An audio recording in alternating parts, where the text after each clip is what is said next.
दोस्तों, अगर आप और अच्छी नींद चाहते हैं तो हमारी प्यारी सी ऐप नींद को इंस्टॉल करें। इस ऐप पर आपको एक्सक्लूसिव स्लीप स्टोरीज़ मिलेंगी और आप बिना यूट्यूब प्रीमियम के भी इन स्टोरीज़ को बैकग्राउंड में सुन सकेंगे। इंस्टॉल करने के लिए आप हमारी वेबसाइट neend.app पर ज़रूर आइए और अच्छी कहानियाँ, स्लीप म्यूज़िक, कुछ टिप्स सुनने के लिए इस चैनल को सब्सक्राइब कीजिए। नमस्कार, मैं हूँ प्रियल। आज सुनिए लेखक रजत की लिखी स्लीप स्टोरी। कुछ अजीब किस्से इतने अजीब होते हैं कि उनका अजीब होना ही उनकी खासियत बन जाता है। इस कहानी का किस्सा भी बड़ा ही अजीब और अनूठा है। यह किस्सा एक बिल्डिंग में घटित होता है जो क्लॉक हाउस के नाम से मशहूर है। एक अभिनेता श्याम इस क्लॉक हाउस में ठहरता है और उसके साथ कुछ दिलचस्प घटित होता है। आइए जानते हैं वह क्या है। लेकिन पहले आप अपने आसपास की सारी लाइट्स ऑफ करके आराम से लेट जाएं। अपनी आंखें धीरे से बंद कर लीजिए। अब थोड़ा सा अपने शरीर को आराम दीजिए। थोड़ा और आराम। अपने शरीर को बिल्कुल ढीला छोड़ दीजिए। कोई टेंशन नहीं, कोई तनाव नहीं। अपने दिमाग में चल रहे सभी विचारों को, चिंताओं को त्याग दें। एक शांति सी महसूस करें। सब नेगेटिव पॉजिटिव विचारों को धीरे धीरे निकाल दें। हाथों को सीधा करके अपनी कमर के साइड में रख लीजिए। अपनी सांस पर ध्यान लगाएं। इसको धीमे या तेज नहीं करना है। बस ध्यान देना है कि कैसे वो आपके नाक, गले में होते हुए आपके अंदर प्रवेश कर रही है और कैसे वो आपके गले और नाक के माध्यम से वापस निकल रही है। मन शांत, एकदम शांत होता जा रहा है। आप बहुत अच्छा महसूस कर रहे हैं। खुद को काफी हल्का फील कर रहे हैं। सब तरफ शांति ही शांति है, सुकून है, खामोशी है। नए शहर में अजीब सा सुकून मिलता है। इसकी क्या वजह हो सकती है? शायद वहां आपको कोई जानता नहीं या कम लोग जानते हैं, या फिर यह एक नई शुरुआत होती है। कुछ भी वजह हो सकती है, पर एक अजीब सी खुशी महसूस होती है। अजनबी शहर की रातें, शाम ऐसे आती हैं जैसे आपको गले लगाने आई हो। एक मशहूर ट्रैवलर ने कहा है, आपको जिंदगी में एक बार अकेले सफर करना चाहिए, कहीं नई जगह घूमने जाना चाहिए। यह आपको जल्द से जल्द करना चाहिए, फिर आप इसे बार बार करेंगे। शाम भी एक शहर में अकेला रहने आया है। उसे आए बस 2 ही दिन हुए हैं और उसे अजनबी सी खुशी का एहसास हो रहा है, जो अक्सर नए शहर में आने से होता है। यह सिर्फ नया शहर ही नहीं, उसकी नई जिंदगी की भी शुरुआत है। श्याम एक अभिनेता है और इस शहर में एक थिएटर ग्रुप को ज्वाइन करने आया है। वह बड़ा खुश है। आज ही वह कुछ नए लोगों से मिला जो थिएटर आर्टिस्ट हैं। श्याम ने एक सस्ते इलाके में किराए पर फ्लैट लिया है। एक बिल्डिंग है जिसके ज्यादातर फ्लैट खाली पड़े हैं। बिल्डिंग की बनावट बाहर से एक घड़ी के आकार की है। बिल्डिंग को इस तरह से तैयार किया गया है जैसे वह कोई बड़ी घड़ी हो, पर वह बहुत पुरानी बिल्डिंग है। शायद तब इतनी टेक्नोलॉजी भी नहीं थी। इस कलाकारी को देखते हुए आश्चर्य होता है। जब पहली मर्तबा श्याम अपने ब्रोकर के साथ घर देखने आया था, उसने पूछा था, उसने ऐसा डिजाइन क्यों बनवाया होगा? ब्रोकर ने कहा था, पता नहीं, उसे घड़ियों से प्यार होगा या फिर वह वक्त रोकना चाहता होगा। तब श्याम ने बिल्डिंग देखते हुए कहा था, या फिर वह अच्छे समय में रहना चाहता हो। देखो, यह जो घड़ी बनाई है इसमें 10 बज रहे हैं। यह एक मुस्कुराहट की तरह दिखाई देता है। ब्रोकर ने यह देखा और कहा, हाँ, कमाल है, मैंने इस बात पर कभी गौर किया ही नहीं। अब कोई कभी मुझे इस बिल्डिंग के डिजाइन के बारे में पूछेगा, उसे मैं यही बताऊंगा।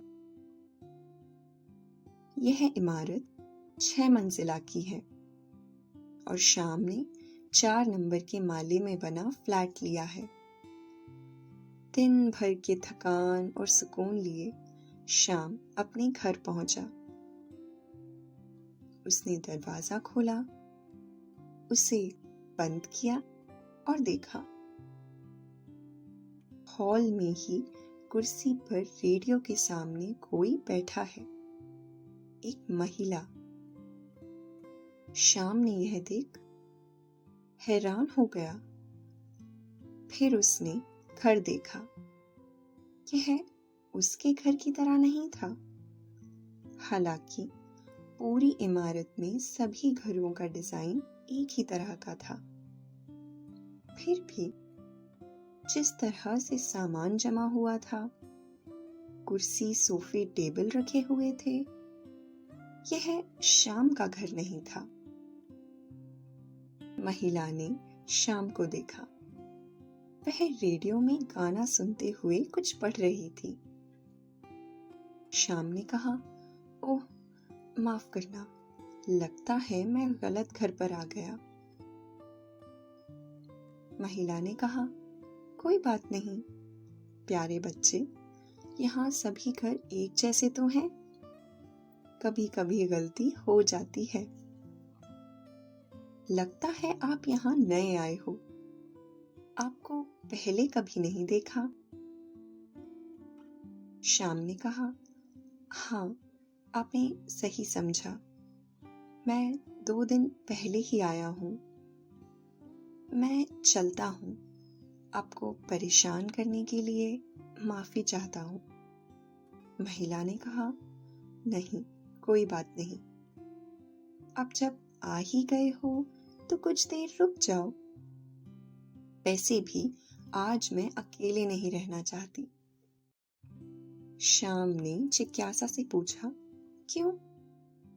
आज ऐसा क्या है? महिला ने बताया, आज मेरा जन्मदिन है। मैंने केक भी बनाया था, पर अकेले खाने का मन ही नहीं हो रहा। डिनर भी रेडी है। अगर आप करना चाहें तो? श्याम ने असमंजस में कहा, मैं आपको परेशान नहीं करना चाहता। महिला ने विनती भरे स्वर में कहा, मुझे खुशी होगी अगर आप रुकेंगे। श्याम ने अंदर आते हुए कहा, ठीक है, तो आज का डिनर आपके साथ ही सही। श्याम कुर्सी के सामने वाले सोफे पर बैठ गया। उसने पूछा, आपका नाम क्या? महिला ने कहा, मेरा नाम सुबह। और आपका? श्याम ने धीरे से हंसते हुए कहा, मेरा नाम श्याम है। इस पर वह महिला भी खिलखिलाकर हंसने लगी। उसने कहा, यह श्याम वाला श्याम है या हमारी सिंदूरी शाम वाला श्याम? श्याम ने हंसते ही हुए कहा, जो भी आप कहना चाहें। वैसे माँ मुझे कभी श्याम कहती है तो कभी शाम। उन्हें ऐसा करना पसंद है। सुबह ने कहा, क्या बात है, आप अपने बारे में और कुछ बताइए। इस शहर में कैसे आना हुआ आपका? श्याम ने कहा, प्लीज मुझे आप मत कहिए, मैं आपसे बहुत छोटा हूं। सुबह ने मुस्कुराते हुए कहा, ठीक है, तुम छोटे होंगे, पर इसका मतलब यह नहीं कि मैं बड़ी हूं। श्याम ने कहा, मैं ये अभिनेता हूं और इस शहर में इस काम को लेकर काफी स्कोप है। आज ही मैं एक थिएटर ग्रुप से बात कर आया हूं। अगर उन्हें मेरा काम पसंद आया तो मैं उनके साथ आगे काम कर सकता हूं। सुबह ने कहा, वाह, यह तो बहुत बढ़िया बात है। मैं तुम्हारे लिए खुश हूं। मतलब आज दो खुशखबरी हैं। जश्न मनाने के एक नहीं दो मौके, एक तुम्हारे नए सफर के नाम और एक मेरे 1 साल और बूढ़े होने के नाम। श्याम ने कहा, ओह माफ करना, मैंने बातचीत में ध्यान ही नहीं दिया। आपको जन्मदिन मुबारक हो। सुबह ने बधाई लेते हुए कहा, कोई बात नहीं, शुक्रिया श्याम। चलो अब हमें केक खाने से शुरुआत करना चाहिए, फिर डिनर भी तो करना है। सुबह उठकर रसोई में गई और शाम घर में पड़े सामान को देखने लगा। हर चीज काफी समय पहले की लग रही थी। टीवी की जगह रेडियो है, जिसकी आवाज शाम के आते ही सुबह ने कम कर दी थी। सोफे और कुर्सियों की बनावट, फर्श पर बिछा बिछौना, पर्दे और खासकर सुबह के पहने कपड़े, वह नए तो थे पर पुराने फैशन के लग रहे थे। सुबह का बाल बनाने का तरीका भी अलग है और बात करने का भी। सुबह को देखकर शाम कई बातें समझ चुका है। उनकी उम्र लगभग 50 के आसपास होगी। उनके चेहरे पर आई हल्की हल्की सी झुर्रियां यह बता रही थीं। उनकी आंखों में अपने पूरे जीवन के अनुभव के साथ साथ शांति और सुकून भी नजर आ रहा है। उन्हें देखकर, उनकी बातें सुनकर ऐसा लगता है जैसे उन्होंने अब तक एक बढ़िया जिंदगी जी है। पर यह कोई नहीं जानता किसके अंदर क्या चल रहा है। पर अच्छे लोगों से मिलकर हमेशा अच्छा ही लगता है। शाम को अपनी माँ की कही एक बात याद आती है, श्याम प्यारे, अच्छे लोगों के साथ प्यार से पेश आना चाहिए ताकि उनकी अच्छाई और भी बढ़े और वह तुम तक पहुंचे। सुबह केक लेकर आ गई, वह भी उम्मीद से बिल्कुल अलग, एक लाल और चॉकलेटी केक। उन्होंने केक सोफे के सामने टेबल पर रख दिया और कुर्सी पर बैठ गई। शाम ने कहा, आपने मोमबत्ती नहीं लगाई? सुबह ने कहा, ना, मुझे वह लगाना पसंद नहीं। उसे यूं ही जलकर बुझा देना अच्छा नहीं लगता और फिर वह ऐसे ही बेकार चली जाती है। इसलिए बस केक ही सही है। दोस्तों, अब से आप bed time stories, guided meditations, relaxing music, इन सब का आनंद नींद ऐप पर ही उठा सकते हैं। शाम ने कहा, मैं तो केक भी नहीं बनाता। माँ के साथ कुछ खास पकवान जरूर बना लेता हूँ, पर केक बहुत कम ही ऐसा होता है कि केक बने। जन्मदिन पर तो बिल्कुल नहीं। सुबह ने कहा, तो चलो आज हम दोनों मिलकर केक काटते हैं। ये लो, मैं पहले से ही 2 नाइफ लाई हूँ।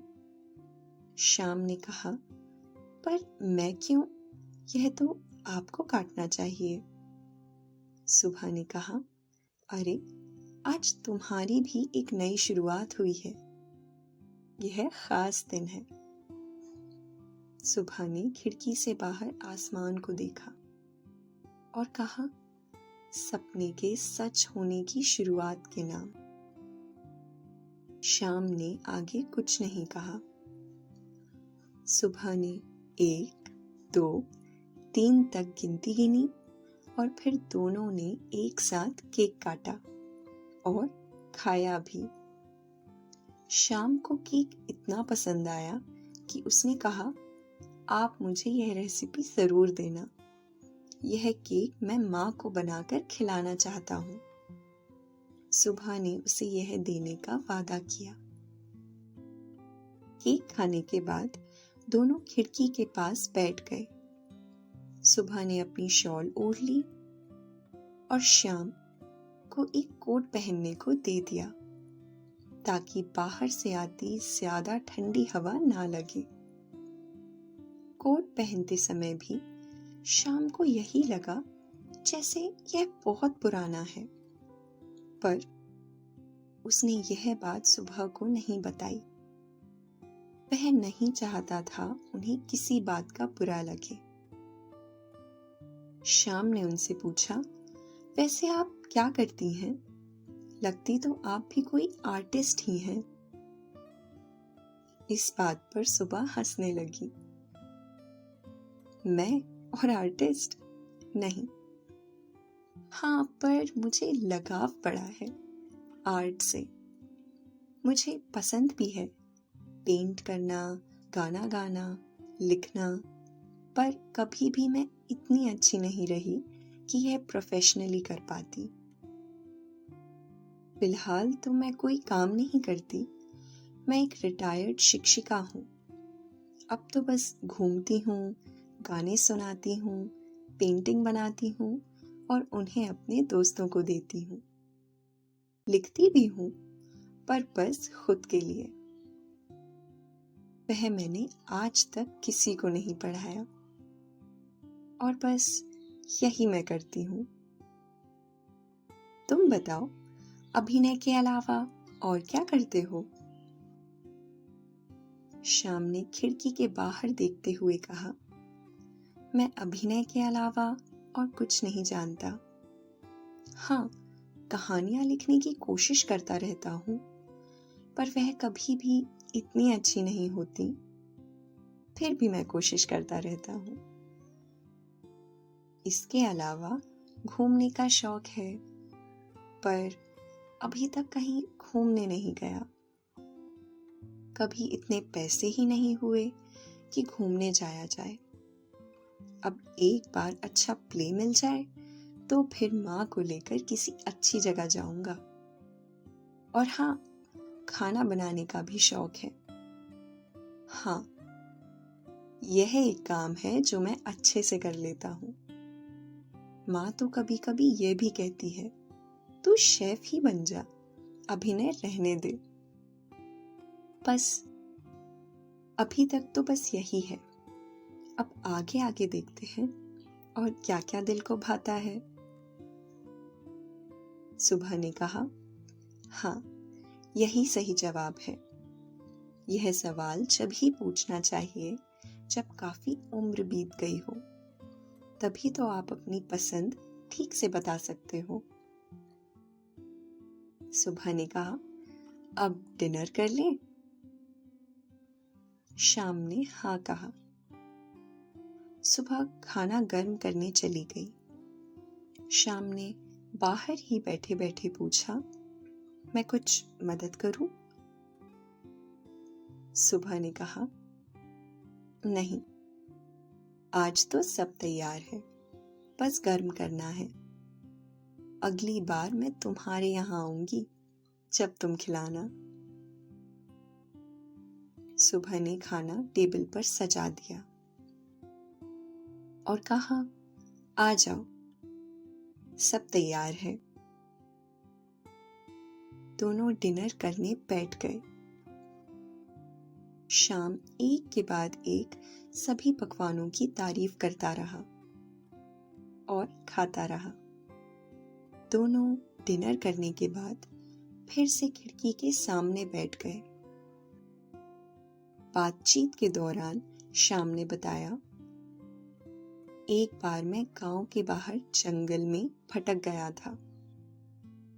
कायदे से मुझे डर लगना चाहिए था, पर ऐसा नहीं हुआ, बल्कि मुझे इतना बढ़िया लगा। मैंने रात के ऐसे नज़ारे कभी नहीं देखे थे। जब मैं छोटा था। सुबह ने कहा, तुम्हारा जन्मदिन कब आता है? उसने बताया, 26 जुलाई 1980। ओह, माफ करना, मुझे सन नहीं बोलना चाहिए था। यही मेरी आदत में बना हुआ है। जब हम कहीं ऑडिशन देने जाते हैं तो हमें यह पूरा बोलना पड़ता है। यह सुनकर सुबह हैरान रह गई। वह कुछ लम्हों के लिए शाम को ही देखती रही। शाम ने उनकी आंखों के सामने चुटकी बजाई तो उन्होंने अपनी पलकें बंद की। शाम ने कहा, आप ठीक हैं? सुबह ने कहा, हाँ, माफ करना, मैं कहीं खो गई थी। तो इस हिसाब से तुम कितने साल के हुए? शाम ने फौरन जवाब दिया, 25 साल। अभी 2005 ही चल रहा है। सुबह ने अजीब तरीके से शाम की बात से राजी होते हुए कहा, हाँ, सही कहा, अभी 2005 ही तो चल रहा है। सुबह ने अपने मन में कहा, यह अजीब है, क्या यह सब सच है? है तो सच ही। अगर सपना होता तो इतनी देर नहीं चलता, पता चल जाता। पर यह भी कैसे संभव है? दोनों बातें करते रहे, ऐसे जैसे एक दूसरे को बरसों से जानते हो। कुछ समय बाद जब शाम ने खिड़की से बाहर देखा तो उसे एहसास हुआ रात बहुत हो गई है। उसने कहा, बातचीत में पता ही नहीं चला, लगता है समय बहुत हो गया है। सुबह ने कहा, हाँ, लगता तो ऐसा ही है।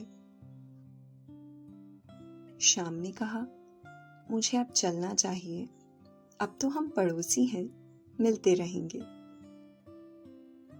सुबह ने कहा, क्यों नहीं, अब तो रोज मिलना होगा। अगर मैं गलत नहीं हूं तो तुम 406 नंबर के घर में रहते हो। शाम ने आश्चर्य से कहा, हाँ, पर आपको कैसे पता? मैंने तो उसका जिक्र किया ही नहीं। सुबह ने कहा, तुम यह खुद ही जान जाओगे। दोनों दरवाजे के पास आ गए, एक दूसरे के गले मिले और जल्दी मिलने का वादा किया। सुबह ने दरवाजा खोला और टाटा करते हुए दरवाजा बंद कर लिया। वह अब भी दरवाजे के पास ही खड़ी है। उसने दरवाजा सिर्फ अटका दिया, लॉक नहीं किया। श्याम बाहर आया तो उसका ध्यान कोट पर गया। वह यह देना तो भूल ही गया। वह पीछे मुड़ा और दरवाजा बजाने ही वाला था कि उसकी नजर दरवाजे पर लिखे नंबर पर पड़ी, 406। उसने कहा, यह तो मेरे ही घर का नंबर है। उसने आसपास देखा, सब सही था। उसके हिसाब से वह गलत नहीं था। यह उसी का घर है, पर वह अंदर कैसे? उसने दरवाजा बजाया, किसी ने नहीं खोला। उसने आवाज लगाई, पर सुबह ने नहीं सुना। उसने खुद ही दरवाजा खोला और सब कुछ बदला हुआ था। रेडियो की जगह टीवी रखी हुई थी। कुछ भी पुराना नहीं था, सिवाय श्याम के पहने हुए कोट के। श्याम ने घर को देखते हुए दरवाजा बंद कर दिया। उसने कोट की जेब में हाथ डाला। एक कागज की पर्ची उसके हाथ में आई। उसने निकाली और उसे खोली। उसमें लिखा था, मेरा घर नंबर भी 406 है और मेरा जन्मदिन जो हम दोनों ने साथ में मनाया है वह 26 जून 1970 का है। तभी अचानक दरवाजे पर दस्तक हुई। श्याम ने हैरानी से दरवाजे की ओर देखा। फिर से दस्तक हुई। मन में रहस्य लिए श्याम ने आहिस्ता से दरवाजा खोला। सामने सुबह खड़ी हुई है। सुबह ने कहा, तो मेरा अंदाजा सही था। श्याम ने कहा, क्या आप भी वही सोच रहे हो जो मैं सोच रहा हूं? सुबह ने दरवाजे की ओर देखते हुए कहा, यह क्लॉक हाउस हमें समय की यात्रा करवा रहा है। श्याम ने मुस्कुराते हुए कहा, हाँ, यह क्लॉक हाउस ही है। दोस्तों, अब से आप आपकी मनचाही दादी और नानी की कहानियों से प्यारी नींद की कहानियां सिर्फ और सिर्फ नींद ऐप पर ही सुन पाएंगे। तो इसी तरह हमारे साथ कहानियों के जरिए जुड़े रहने के लिए आपकी अपनी नींद ऐप इंस्टॉल करें।